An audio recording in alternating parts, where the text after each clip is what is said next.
يا من عصيت الله يوما غافلا،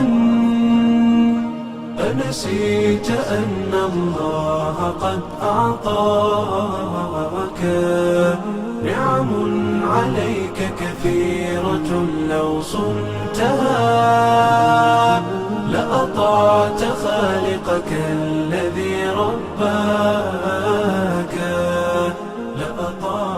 بسم الله الرحمن الرحيم.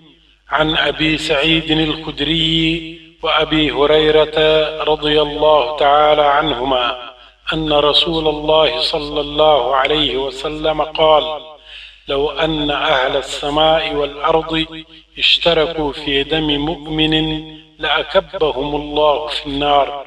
رواه الترمذي وصححه الألباني.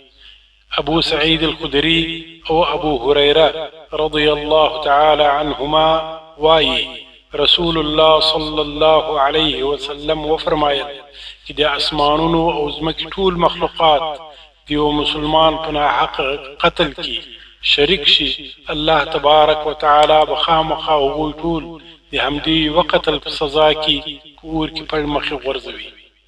د دې حدیث روایت ترمذی کړی ده او البانی د کرتوب پخلی کړی.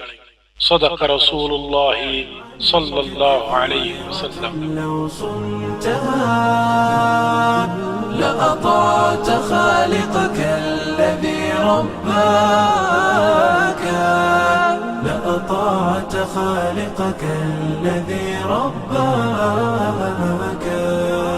اعلم بأن الله يعلم كل ما في الكون، لا يخفى على مولاك. شيطان نفسك حاضر